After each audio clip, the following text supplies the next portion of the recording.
Welcome to Nasdaq Trade Talks. I'm Jill Malandrino, Global Markets Reporter at Nasdaq. Joining me is Phil Mackintosh, Chief Economist at Nasdaq, to discuss that there is potential for a midweek volatility spike as Speaker Pelosi indicates there are just 2 more days to strike a stimulus deal before the election. And Phil, it's so interesting, despite all the uncertainty that continues to roll out with the election, October has largely been pretty decent for stocks.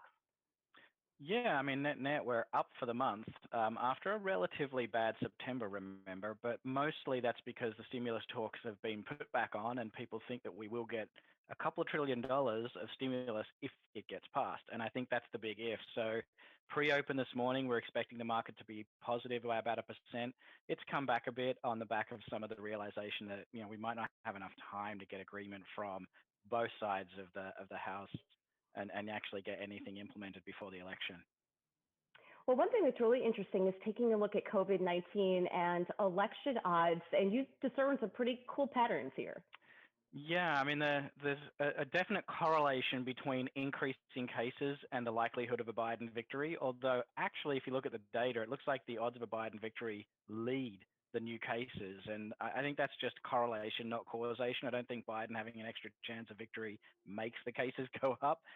But it's definitely showing that the cases rising now as we head into election does kind of match with his odds on the betting markets increasing for winning the election as well. But really a more important chart, and I guess one that's a better correlation and causation, is looking at the Wisconsin data, which comes out daily. A lot of economists are now highlighting the fact, and this is something we've seen in Sweden, in a lot of other countries, and a lot of other cases before, but as cases rise, unemployment rises too. And you can see it's a really well-tracked result there. And as the cases are rising now, especially as they rise in not just Wisconsin, but around America, this is the risk that we might see more unemployment and a downtick in activity in the next 2 weeks before the election.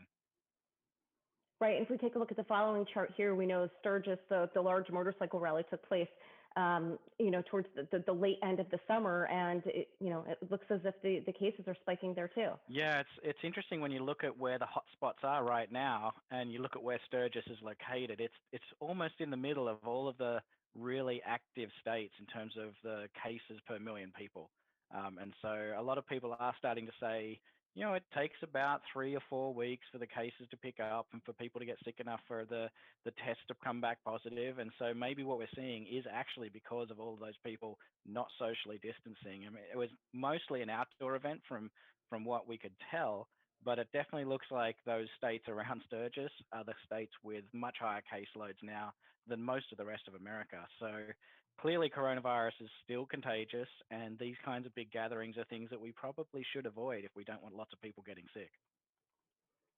All right, and finally, if we take a look at our last chart here, these are what we call the hot ETFs, and it shows really where the focus is in the broader market. Yeah, so this is looking at 6 weeks, and it's kind of interesting because you're getting a few thematics that we've seen before and a few new thematics as well that support what else is going on with the election cycle. So one of the things that stands out is the solar, the environmental ETFs are seeing some inflows and seeing some good growth, and that's obviously a plank of Biden's election policy, is to get sort of a Green New Deal going.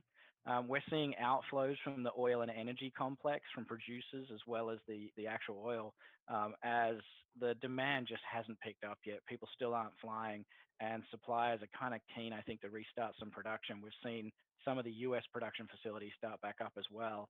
And then along with that, we've seen some things we've been seeing for a while. That's the fintech and internet innovation funds all seeing inflows. It's obviously a popular space. It's suited to what's going on right now. We're all working from home. We're using online for retail. So that makes a lot of sense. And then the building and construction, which sounds like it's the complete opposite. But again, if we're working from home, a lot of people trying to move out to the suburbs, trying to build themselves home offices. And so we've seen some pretty good sales numbers coming out of that sector, and the ETFs are benefiting as well. All right, Phil, thanks for joining us on Trade Talks. You're welcome, Jill. And thanks for joining me. I'm Jill Malandrino, Global Markets Reporter at Nasdaq.